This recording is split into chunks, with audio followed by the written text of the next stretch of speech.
This is BoomerLife on CL 650. Just give me the night. Hey, and welcome back to the show. Today on Boomer Life, we're talking about snoring and the risks of snoring.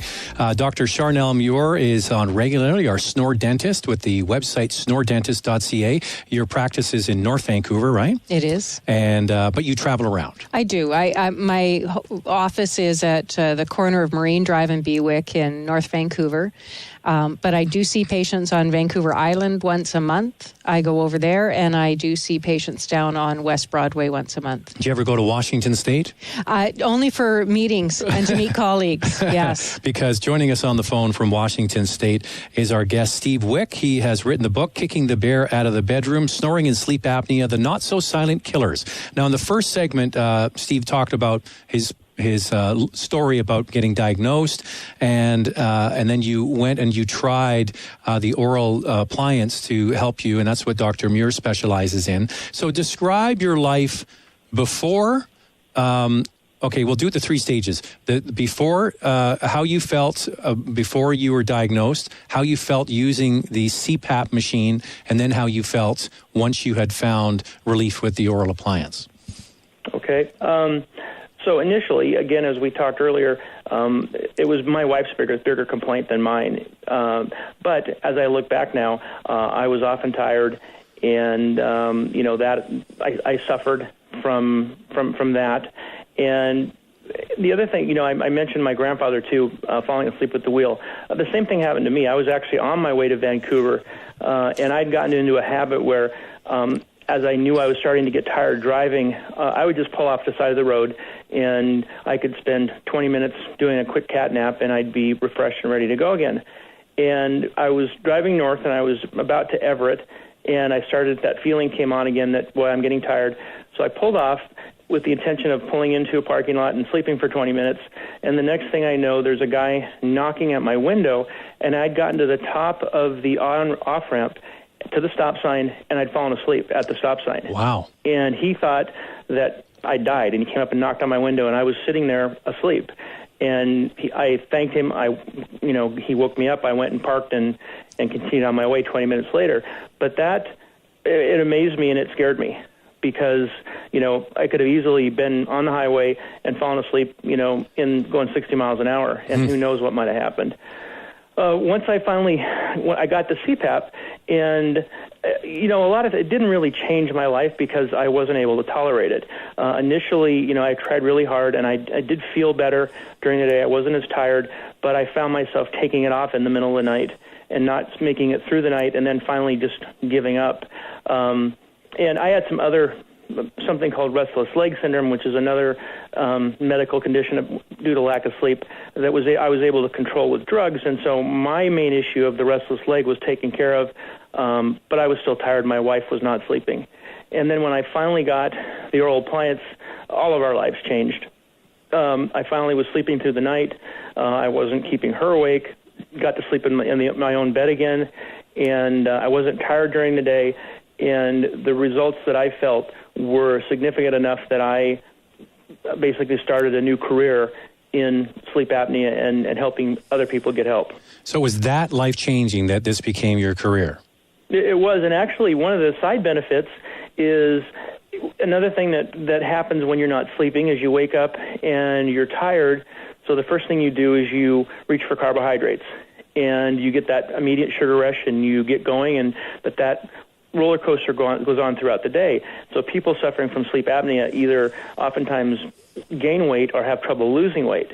And once I finally got mine treated, a side benefit was that I lost 40 pounds. Wow. That's remarkable. Do you see that, Dr. Muir? Yeah, we do. We see it not only in their activity level, but their eating habits change. As Steve was saying, they don't crave the carbs and the sugars anymore to keep them going. So they have more energy to exercise. They have more energy to play with the kids. They have more energy to do stuff, and their eating is effectively changed to a healthier diet. But it must also be a kickstart in their life, right? Yeah. So if they have been feeling sluggish and they can't get through the day, and they get this life-changing event that kickstarts them, now they're riding their bike and going for a walk and taking the kids to the park. So once that process starts, it's kind of an upward spiral, right? It is, yeah. You know, it can really be that effective in someone's life. It can change it. Yeah. So what were you doing before, Steve? What was your career before? I've actually always been in the dental field, and actually one of the companies that I had worked for and actually started with two other partners was based out of Whitelock, British Columbia. And in conjunction with the British Columbia Cancer Agency, we developed a light that dentists could use to identify early oral cancer. So I've been in healthcare and dental for 20 years, but I finally found what I was passionate about.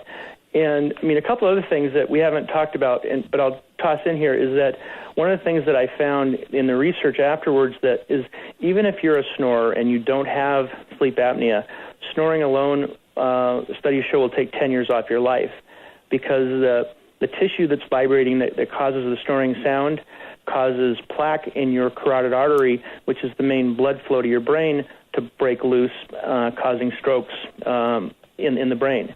And so just by snoring and not getting that treated, you're taking 10 years off your life.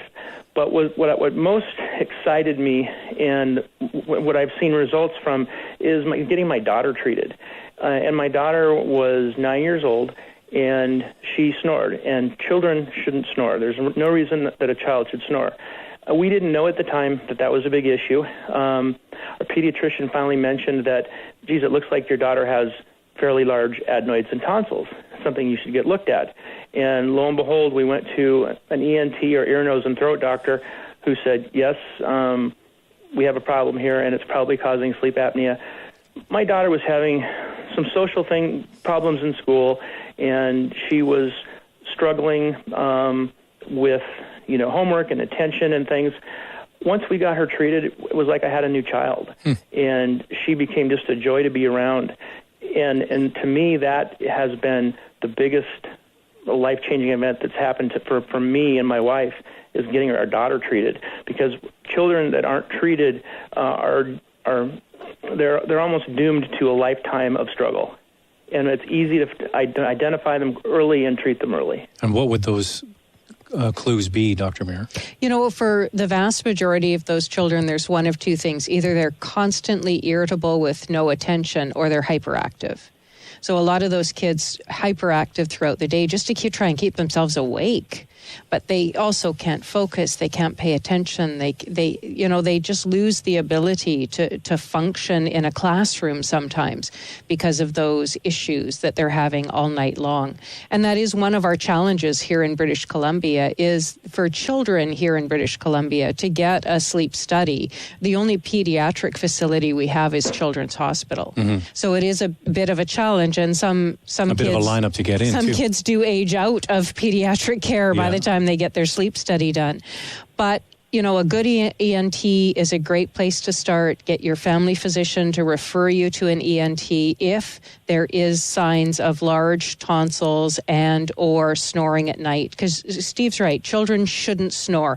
Occasionally, if they get a cold, maybe something situational like that, fair enough. But on a regular basis, kids should not snore.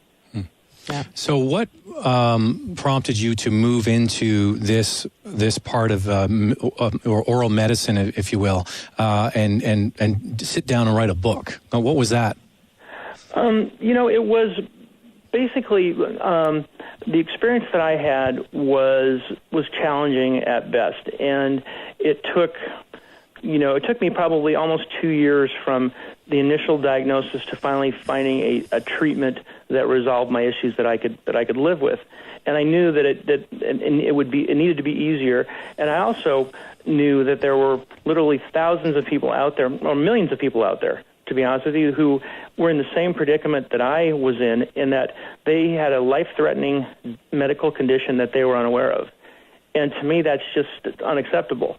And so waiting for the medical community to, make this a priority and educate people probably is not going to happen, again, because they're so involved and they're so busy. And the last time I went to see my physician, I saw, in an hour appointment, I may have saw the doctor for 15 minutes. And it was about either my annual physical, or it was about a condition I was there for, a cold or whatever. And he never asked me about sleep or, daytime sleepiness or any of the key, easy questions that would have led him to a quick, diagnosis of we need to get you treated. So I just took it upon myself to say, if why not me? Why not write a book that is easy to read, easy to understand, but puts out the salient points of this is a medical condition that potentially can kill you, and it also affects you financially, emotionally, all the other gamuts that it can cross. And it just it felt like the right thing to do. So the book is called Kicking the Bear Out of the Bedroom, Snoring and Sleep Apnea, the Not-So-Silent Killers. And also joining us in studio is the SnoreDentist, Dr. Charnel Muir, based in North Vancouver, but the website is SnoreDentist.ca. Now, Steve, you must admit SnoreDentist is a great marketing tool, isn't it? It's pretty genius. It's ideal. Yeah, one of the things that I do want patients to know, though, is that it's not just snoring. And I know the SnoreDentist can kind of lead people to believe that that's all I treat. But certainly the sleep apneic patient, such as Steve, who has or has not, tried a CPAP, would be a patient that I'd see as well. But sleep apnea dentist doesn't just sound as sexy as SnoreDentist. It doesn't roll off the tongue. Yeah, the SnoreDentist was more, yeah. And if you see Dr. Muir driving in her car, it says Snore Doctor on the license plate. It does. Because SnoreDentist wouldn't fit. Wouldn't fit. Steve Wick is our guest. He's in Washington State joining us. He's the author of a book, Kicking the Bear Out of the Bedroom, Snoring and Sleep Apnea, the Not-So-Silent Killers. And we'll be back with more conversation next on CL 650. Celebrating the boomer lifestyle. This is Boomer Life on CL 650.